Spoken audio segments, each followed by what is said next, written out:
नमस्कार विद्यार्थी मित्रों, अध्याय 1 रासायनिक अभिक्रिया है एवं समीकरण के भाग 4 में आपका स्वागत है।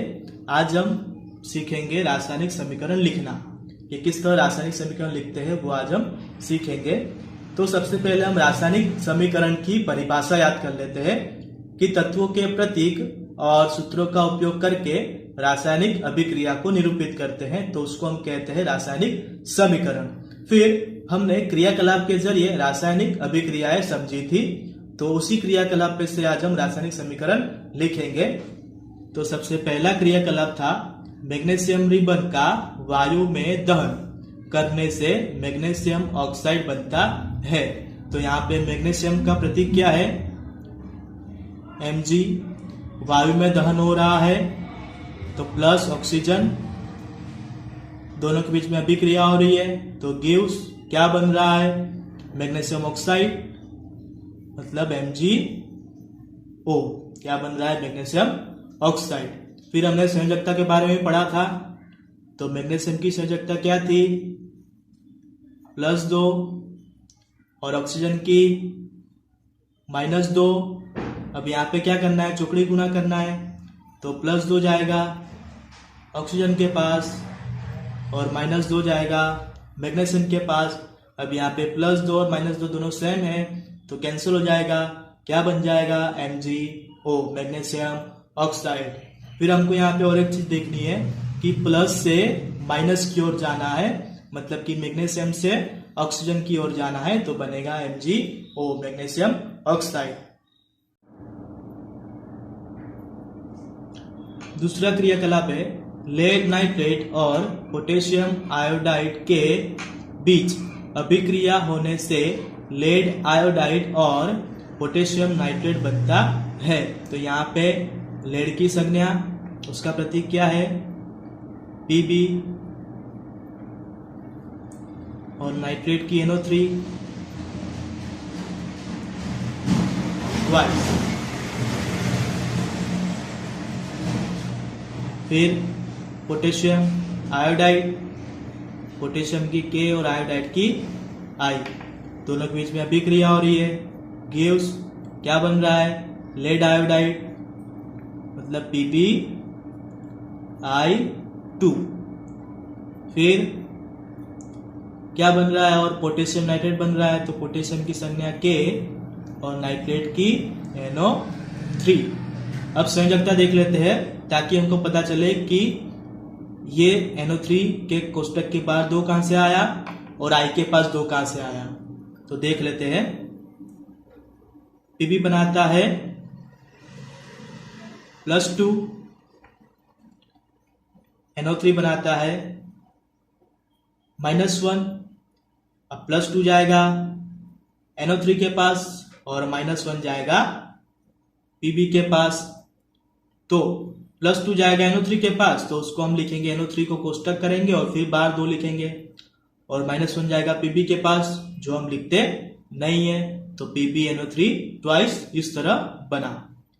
फिर K की संयोजकता है +1 और I की -1, दोनों का चौकड़ी गुणा करो, +1 जाएगा I के पास और -1 जाएगा K के पास।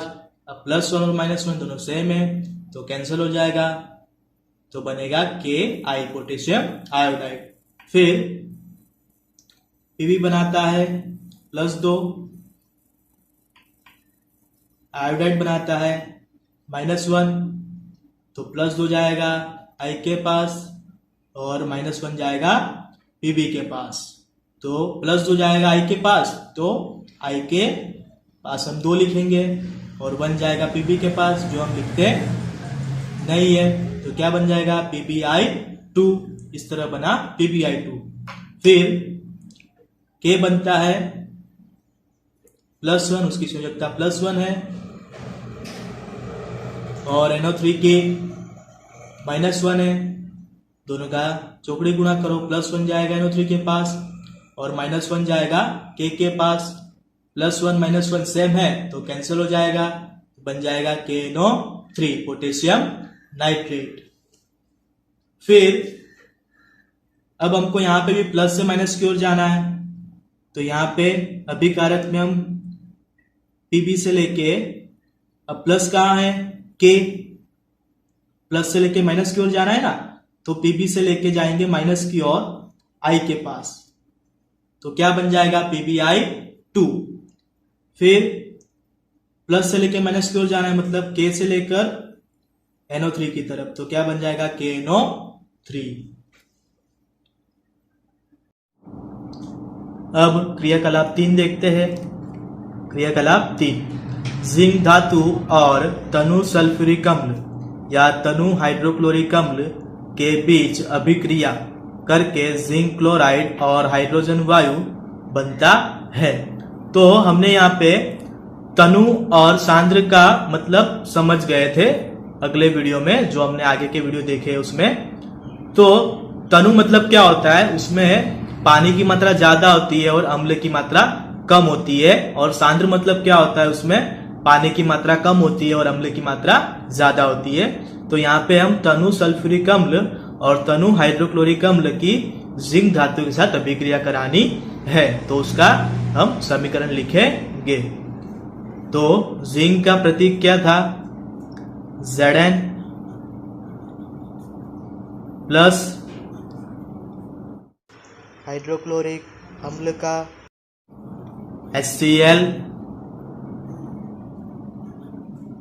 अभिक्रिया और ये गिव्स क्या बन रहा है, ZnCl2 प्लस क्या बन रहा है, और क्या बनेगा H2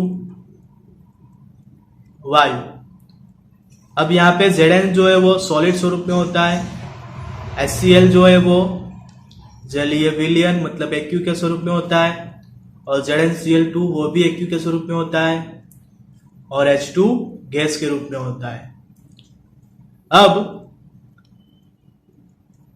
यहाँ पे संयोजकता देख लेते हैं। Zn बनाता है +2, H बनाता है +1 और Cl बनाता है -1। तो +1 जाएगा Cl के पास और -1 जाएगा H के पास। तो +1 -1 कैंसल, तो क्या बन जाएगा HCl। फिर Zn बनाता है +2 और Cl बनाता है -1, तो +2 जाएगा Cl के पास और -1 जाएगा Zn के पास। तो क्या बन जाएगा ZnCl2। तो ये 2 जाएगा Cl के पास, तो बन जाएगा ZnCl2 जिंक क्लोराइड। फिर H बनाता है +1। अब हम देखेंगे कि जिंक की सल्फ्यूरिक अम्ल के साथ अभिक्रिया, उसका समीकरण लिखेंगे।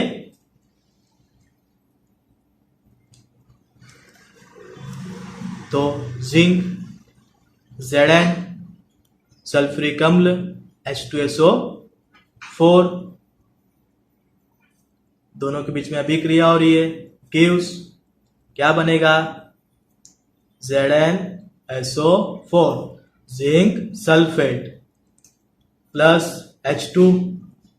अब यहाँ पे Zn सॉलिड के रूप में होता है, H2SO4 जलीय विलयन, ZnSO4 जलीय विलयन और H2 गैस। अब यहाँ पे भी संयोजकता देख लेते हैं। Zn +2 बनाता है, हाइड्रोजन +1 और सल्फेट क्या बनाता है SO4 -2। अब +1 जाएगा SO4 के पास और -2 जाएगा H के पास, तो क्या बन जाएगा H2SO4। फिर Zn बनाता है +2 और SO4 बनाता है -2, तो +2 जाएगा SO4 के पास और -2 जाएगा Zn के पास। तो क्या बन जाएगा ZnSO4, क्योंकि +2 और -2 सेम है तो कैंसिल हो जाएगा, और H बनाता है +1। अब हमने रासायनिक समीकरण लिखना तो सीख लिया। अब रासायनिक समीकरण लिख लिया, पर ये जो रासायनिक समीकरण हमने लिखा है वो संतुलित नहीं है। मतलब अभिकारक और उत्पाद में जो तत्वों के परमाणु है उनकी संख्या समान नहीं है, तो उसको हम कहते हैं कंकाली समीकरण। तो अब हम देखेंगे कंकाली समीकरण की परिभाषा। कंकाली समीकरण या असंतुलित समीकरण। तो जो रासायनिक समीकरण में अभिकारक और उत्पाद दोनों ओर तत्व के परमाणुओं की संख्या समान नहीं होती है उसे कंकाली समीकरण या असंतुलित समीकरण कहते हैं। मतलब अभिकारक और उत्पाद में, कोई भी रासायनिक समीकरण में अभिकारक और उत्पाद में तत्वों के परमाणु की संख्या समान न हो तो उसको हम कहते हैं कंकाली समीकरण या असंतुलित समीकरण। अब हम देखेंगे समतुलित समीकरण। समतुलित रासायनिक समीकरण, जो रासायनिक समीकरण में अभिकारक और उत्पाद दोनों ओर के तत्व के परमाणुओं की संख्या समान होती है उसे समतुलित रासायनिक समीकरण कहते हैं। मतलब क्या होगा कि कोई भी रासायनिक समीकरण हो उसमें अभिकारक और उत्पाद में जो तत्व होते हैं वो तत्वों की परमाणु की संख्या समान हो तो उसको हम कहते हैं समतुलित रासायनिक समीकरण कहते हैं। अब रासायनिक समीकरण समतुलित करना है, मगर क्यों करना है? तो उसके लिए एक नियम है, द्रव्यमान संरक्षण का नियम। कौन सा नियम है? द्रव्यमान संरक्षण का नियम, जो तुम 9th में भी पढ़ चुके हो। तो नियम ऐसा है कि कोई भी रासायनिक अभिक्रिया में द्रव्य या द्रव्यमान का निर्माण या विनाश हो सकता नहीं है। मतलब कोई भी रासायनिक अभिक्रिया हो उसमें द्रव्य या द्रव्यमान का निर्माण या विनाश नहीं होता है। इसीलिए रासायनिक समीकरण में अभिकारक और उत्पाद के द्रव्यमान समान होते हैं और इसके लिए रासायनिक समीकरण के प्रत्येक तत्व के परमाणुओं की संख्या दोनों ओर समान रखनी चाहिए। इसीलिए हम रासायनिक समीकरण को संतुलित करते हैं, क्योंकि अभिकारक और उत्पाद में जो तत्व होते हैं वो तत्वों की परमाणु की संख्या हमको समान रखनी चाहिए। इसलिए हम रासायनिक समीकरण को संतुलित करते हैं। तो अब हम नेक्स्ट वीडियो में रासायनिक समीकरण को संतुलित करना सीखेंगे। Thank you.